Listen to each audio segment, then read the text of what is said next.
The woman in the cave behind the waterfalls. On the Withheld feminines. A young man's father died. The man was 24. The father had been 62. The death had been sudden, a small stroke in the late afternoon, while the father had been digging in his vegetable garden, the kind of death that left the household, for some days, in the particular shock of an unfinished sentence. The funeral was held 3 days later. It was a small funeral. The father had been a quiet man. He had farmed a small piece of land on the edge of the village. He had been married once late to the man's mother, who had died in childbirth with the man. He had raised the man alone with the help of his sister, the man's aunt. The aunt was at the funeral. Several neighbors were at the funeral. The village priest was at the funeral. The mourners came in total to perhaps 18 people. The priest spoke briefly. The grave was filled. The man, on the walk back from the cemetery, took the long path. The long path went around the western edge of the village, past the small stand of oaks, past the meadow where the village's cows were pastured, past a waterfall that ran from a small spring above the village and fell some 40 feet to a pool below. He had walked past this waterfall every day of his life. It had been, since his childhood, a feature of his roots. He had carried in his memory an image of it that was, by his 24th year, no longer the image of the waterfall in any particular year, but the average of all the years he had walked past it. He had not, in any year, particularly attended to it. It had been simply the waterfall, a steady sound on his right or his left, depending on which direction he was walking. On the day of his father's funeral, walking back from the cemetery, alone, taking the long path because he did not, in that moment, wish to return to the small house full of mourners. On that day he heard, for the first time, a voice singing behind the water. He stopped on the path. He had not, in his 24 years, heard anything but the water at this place. He had not even, on the most attentive of his passages, distinguished any patterns in the water sound that might have suggested singing. But on this afternoon, on this walk, the sound of the water had behind it, woven into it, distinguishable from it though made of the same substance, a voice. The voice was not loud. It was old. It was singing in a language he did not know. He climbed up the rocks beside the waterfall. This was not, by the local custom, a permitted thing. The rocks were treacherous. The villagers in their ordinary lives did not climb them. He had, as a boy, been told by his father not to climb them. He had obeyed. He was, on this afternoon, no longer obedient in the way he had been. His father was dead. He climbed. The rocks were wet. The handholds were small. He cut his hand twice in the climbing. He arrived, after perhaps 15 minutes, at a small ledge behind the curtain of falling water. There was a small cave. He had not known the cave was there. He had walked past the waterfall, on the path below, perhaps 8,000 times in his life. He had never, from the path, seen any indication of the cave. The cave was, on inspection, well hidden by the curtain of the water. From the path, it would have been invisible at any angle. He stepped inside. The cave was small. It was perhaps 10 feet deep, 6 feet wide, dry inside despite the water at its mouth. There was in the back of the cave a small fire, a fire that had no obvious fuel, burning steadily on a flat stone. The fire gave a faint light. By the light he could see, sitting beside the fire, a woman. She was old. How old he could not have said.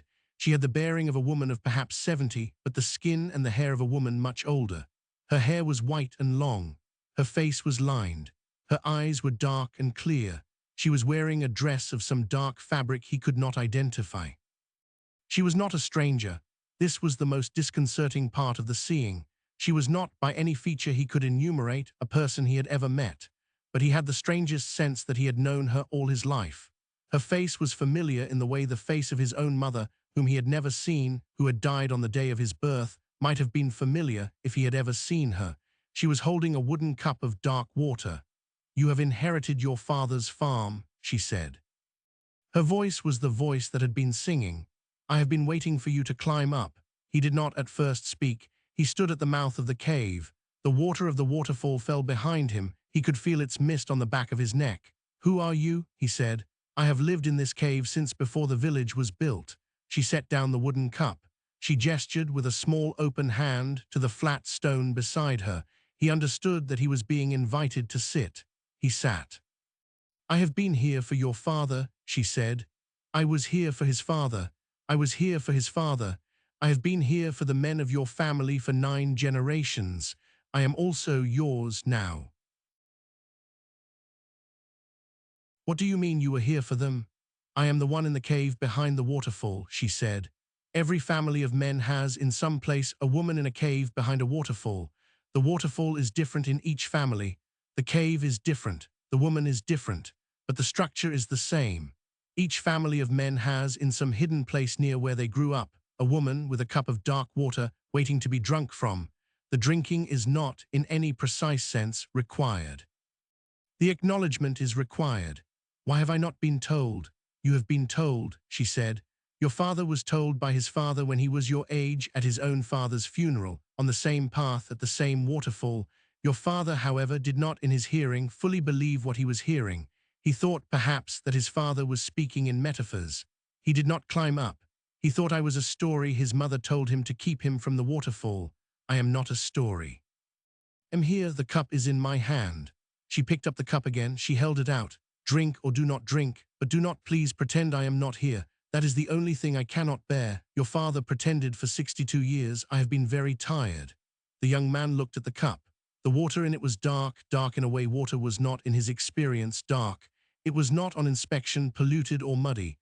It was a clear dark like wine, but the color was not of wine.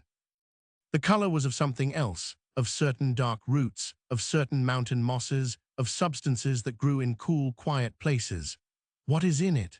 "Water from the spring above the waterfall," she said. "But the spring runs through certain underground places before it emerges. The water carries in it the things of those places. Drinking it does not in any obvious way harm you. Drinking it, however, changes you. You become a man who has in his body the things of the underground places. Your father did not drink. He was, in his life, the kind of man he could have been if I did not exist. He was a good man. He was a careful farmer. He was a kind father to you. He was also, in some deeper register, slightly thin. He had not in his 62 years drunk of the dark water. He had farmed only the upper field." The young man took the cup. He held it for a moment. He looked at her. He looked at the cup. He drank. The water tasted of earth and of dark roots and of something he could not name. It was not, on the tongue, unpleasant. It was, in some way, more complex than any water he had ever drunk. He coughed, briefly, after the first swallow. He took a second swallow. He drank the cup empty. He handed it back to her. She nodded. She set the cup beside her on the stone. "Now you may go," she said. "Will you be here again?" "I will be here. I will be here whenever you climb up. You may come in your own time as often as you wish. The water will be here. The cup will be here. The cave will be here. I will, as long as you live, be the woman behind your family's waterfall." "What should I tell my wife?" "You have no wife yet. When you marry, in due course, you may tell her. She will, if she is the kind of wife you should marry, want to come up with you. Bring her. I have things to say to her also. There are in this work things that men cannot say to their wives without my help. I am the help."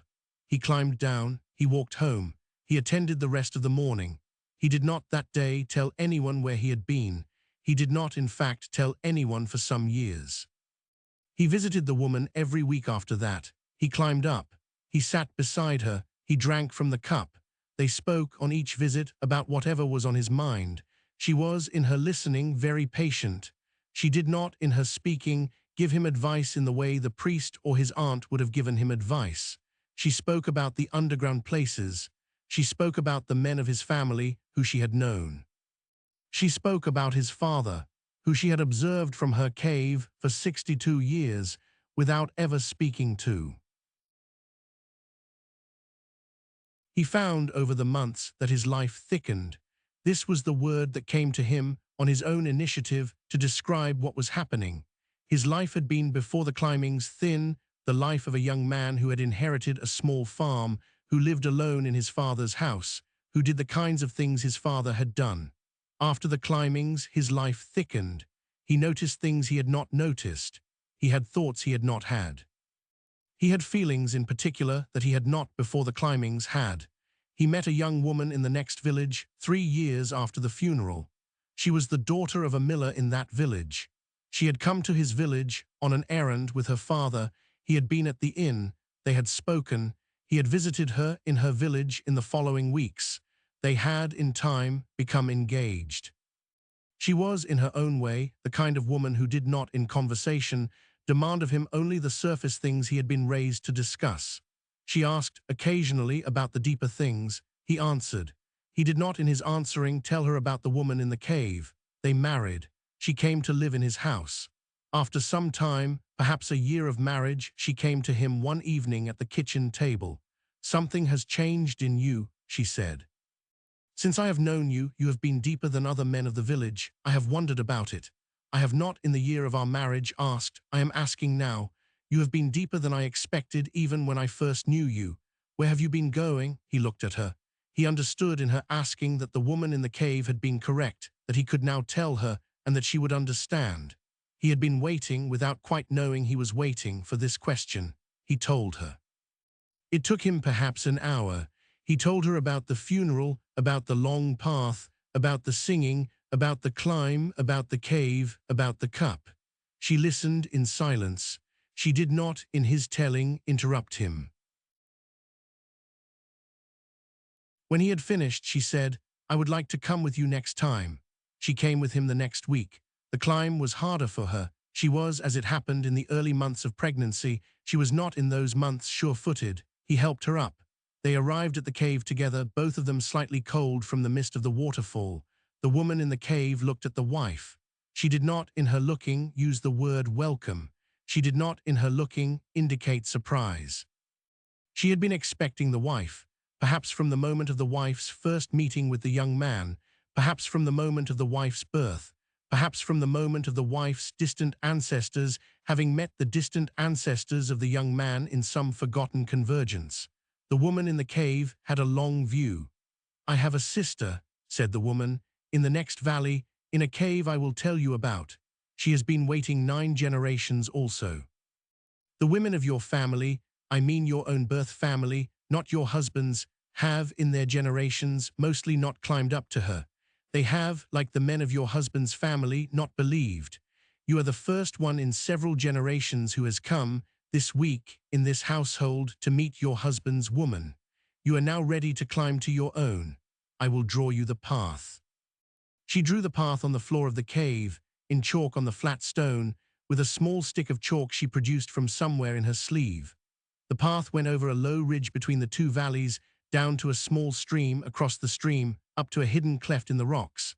The wife memorized it. The wife climbed to her own woman, in her own valley, on a clear afternoon 2 weeks later. She did not, on her return, tell her husband the details. He did not, in his understanding, ask. He had understood, by then, that the cave women were not the kind of subject that could be discussed across the kitchen table, even between 2 people who had separately met them. The details of the meetings were private to each person. But she, after the meeting, was thicker also. They lived in their thickened condition for 50 years. They raised 3 children. The eldest was a son. He was, on the day of his own father's funeral, in his 24th year, told by his mother, for the father had asked her, in his last hours, to be the one to tell about the woman in the cave. The eldest son, unlike his grandfather, believed her at the first telling. He climbed up. The cave woman is, in some province, still in her cave. The waterfall is, in some province, still falling. The cup is, in some province, still being filled. The men, and now the women, of the family climb up, in each generation, at the appropriate times. The drinking continues.